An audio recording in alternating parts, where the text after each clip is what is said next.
पापी कौन? काशी में प्रताप मुकुट नाम का राजा राज्य करता था। उसके विज्र मुकुट नाम का एक बेटा था। एक दिन राजकुमार दीवान के लड़के को साथ लेकर शिकार खेलने जंगल गया। घूमते घूमते उन्हें तालाब मिला।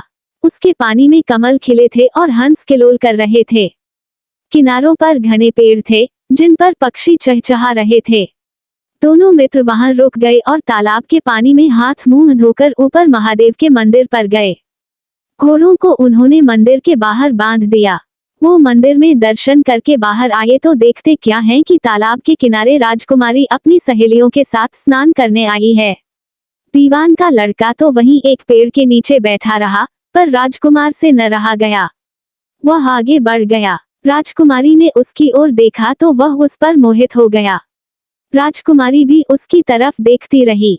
फिर उसने किया क्या कि जोड़े में से कमल का फूल निकाला, कान से लगाया, दांत से कुतरा, पैर के नीचे दबाया और फिर छाती से लगा, अपनी सखियों के साथ चली गई।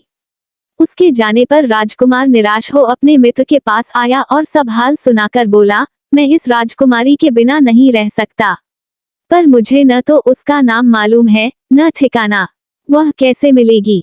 दीवान के लड़के ने कहा, राजकुमार आप इतना घबराएं नहीं, वह सब कुछ बता गई है। राजकुमार ने पूछा, कैसे? वह बोला, उसने कमल का फूल सिर से उतार कर कानों से लगाया तो उसने बताया कि मैं कर्नाटक की रहने वाली हूँ। दांत से कुतरा तो उसका मतलब था कि मैं दंतबाट राजा की बेटी हूँ। पांव से दबाने का अर्थ था कि मेरा नाम पद्मावती है और छाती से लगाकर उसने बताया कि तुम मेरे दिल में बस गए हो। इतना सुनना था कि राजकुमार खुशी से फूल उठा। बोला, अब मुझे कर्नाटक देश में ले चलो। दोनों मित्र वहां से चल दिए। घूमते फिरते सैर करते दोनों कई दिन बाद वहां पहुंचे। राजा के महल के पास गए तो एक बुढ़िया अपने द्वार पर बैठी चरखा काटती मिली। उसके पास जाकर दोनों घोड़ों से उतर पड़े और बोले, माई हम सौदागर हैं, हमारा सामान पीछे आ रहा है, हमें रहने को थोड़ी जगह दे दो। उनकी शक्ल सूरत देखकर और बात सुनकर बुढ़िया के मन में ममता उमड़ आई। बोली, बेटा तुम्हारा घर है, जब तक जी में आए रहो। दोनों वहीं ठहर गए। दीवान के बेटे ने उससे पूछा, माई तुम क्या करती हो? तुम्हारे घर में कौन कौन है? तुम्हारी गुजर कैसे होती है? बुढ़िया ने जवाब दिया, बेटा मेरा एक बेटा है जो राजा की चाकरी में है। मैं राजा की बेटी पद्मावती की धाय थी। बूढ़ी हो जाने से अब घर में रहती हूँ। राजा खाने पीने को दे देता है। दिन में एक बार राजकुमारी को देखने महल में जाती हूँ। राजकुमार ने बुढ़िया को कुछ धन दिया और कहा, माई कल तुम वहां जाओ तो राजकुमारी से कह देना कि जेठ सुदी पंचमी को तुम्हें तालाब पर जो राजकुमार मिला था वह आ गया है। अगले दिन जब बुढ़िया राजमहल गई तो उसने राजकुमार का संदेशा उसे दे दिया। सुनते ही राजकुमारी ने गुस्सा होकर हाथों में चंदन लगाकर उसके गाल पर तमाचा मारा और कहा, मेरे घर से निकल जा। बुढ़िया ने घर आकर सब हाल राजकुमार को कह सुनाया। राजकुमार हक्का बक्का रह गया। तब उसके मित्र ने कहा, राजकुमार आप घबराएं नहीं, उसकी बातों को समझें। उसने देसों उंगलियां सफेद चंदन में मारी, इससे उसका मतलब ये है कि अभी 10 रोज चांदनी के हैं। उनके बीतने पर मैं अंधेरी रात में मिलूंगी। 10 दिन के बाद बुढ़िया ने फिर राजकुमारी को खबर दी तो इस बार उसने केसर के रंग में 3 उंगलियां डुबोकर उसके मुंह पर मारी और कहा, भाग यहाँ से। बुढ़िया ने आकर सारी बात सुना दी। राजकुमार शोक से व्याकुल हो गया। दीवान के लड़के ने समझाया, इसमें हैरान होने की क्या बात है? उसने कहा है कि मुझे मासिक धर्म हो रहा है, 3 दिन और ठहरो। 3 दिन बीतने पर बुढ़िया फिर वहां पहुंची। इस बार राजकुमारी ने उसे फटकार कर पश्चिम की खिड़की से बाहर निकाल दिया। उसने आकर राजकुमार को बता दिया।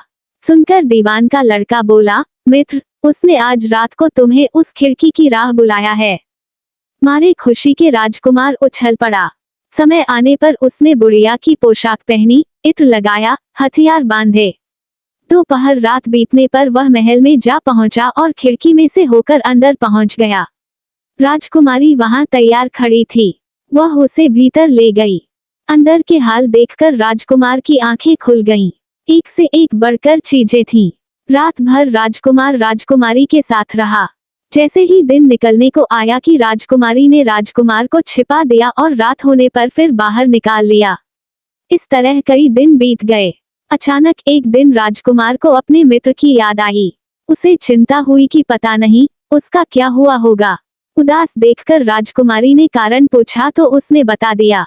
बोला, वह मेरा बड़ा प्यारा दोस्त है, बड़ा चतुर है। उसकी होशियारी ही से तो तुम मुझे मिल पाई हो। राजकुमारी ने कहा, मैं उसके लिए बढ़िया बढ़िया भोजन बनवाती हूँ। तुम उसे खिलाकर तसल्ली देकर लौट आना। खाना साथ में लेकर राजकुमार अपने मित्र के पास पहुंचा। वे महीने भर से मिले नहीं थे। राजकुमार ने मिलने पर सारा हाल सुनाकर कहा कि राजकुमारी को मैंने तुम्हारी चतुराई की सारी बातें बता दी हैं, तभी तो उसने ये भोजन बनाकर भेजा है। दीवान का लड़का सोच में पड़ गया। उसने कहा, ये तुमने अच्छा नहीं किया। राजकुमारी समझ गई कि जब तक मैं हूँ वह तुम्हें अपने बस में नहीं रख सकती, इसलिए उसने इस खाने में जहर मिलाकर भेजा है। ये कहकर दीवान के लड़के ने थाली में से एक लड्डू उठाकर कुत्ते के आगे डाल दिया। खाते ही कुत्ता मर गया। राजकुमार को बड़ा बुरा लगा। उसने कहा, ऐसी स्त्री से भगवान बचाए, मैं अब उसके पास नहीं जाऊंगा। दीवान का बेटा बोला, नहीं, अब ऐसा उपाय करना चाहिए जिससे हम उसे घर ले चलें। आज रात को तुम वहां जाओ। जब राजकुमारी सो जाए तो उसकी बाईं जांघ पर त्रिशूल का निशान बनाकर उसके गहने लेकर चले आना। राजकुमार ने ऐसा ही किया। उसके आने पर दीवान का बेटा उसे साथ ले योगी का भेष बना मरघट में जा बैठा और राजकुमार से कहा कि तुम ये गहने लेकर बाजार में बेच आओ। कोई पकड़े तो कह देना कि मेरे गुरु के पास चलो और उसे यहाँ ले आना। राजकुमार गहने लेकर शहर गया और महल के पास एक सुनार को उन्हें दिखाया। देखते ही सुनार ने उन्हें पहचान लिया और कोतवाल के पास ले गया। कोतवाल ने पूछा तो उसने कह दिया कि ये मेरे गुरु ने मुझे दिए हैं। गुरु को भी पकड़वा लिया गया। सब राजा के सामने पहुंचे। राजा ने पूछा, योगी महाराज, ये गहने आपको कहाँ से मिले? योगी बने दीवान के बेटे ने कहा, महाराज, मैं मसान में काली चौदस को डाकिनी मंत्र सिद्ध कर रहा था कि डाकिनी आई। मैंने उसके गहने उतार लिए और उसकी बाईं जांघ में त्रिशूल का निशान बना दिया। इतना सुनकर राजा महल में गया और उसने रानी से कहा कि पद्मावती की बाईं जांघ पर देखो कि त्रिशूल का निशान तो नहीं है। रानी देखा तो था। राजा को बड़ा दुख हुआ। बाहर आकर वह योगी को एक ओर ले जाकर बोला, महाराज, धर्मशास्त्र में खोटी स्त्रियों के लिए क्या दंड है? योगी ने जवाब दिया, राजन, ब्राह्मण, गौ, स्त्री, लड़का और अपने आश्रय में रहने वाले से कोई खोटा काम हो जाए तो उसे देश निकाला दे देना चाहिए।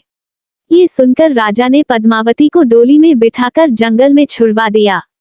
राजकुमार और दीवान का बेटा तो ताक में बैठे ही थे। राजकुमारी को अकेली पाकर साथ ले अपने नगर में लौट आए और आनंद से रहने लगे। इतनी बात सुनाकर बेताल बोला, राजन, ये बताओ कि पाप किसको लगा है? राजा ने कहा, पाप तो राजा को लगा। दीवान के बेटे ने अपने स्वामी का काम किया। कोतवाल ने राजा को कहना माना और राजकुमार ने अपना मनोरथ सिद्ध किया।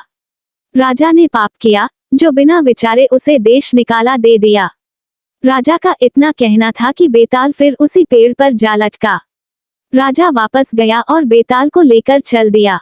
बेताल बोला, राजन, सुनो, एक कहानी और सुनाता हूँ।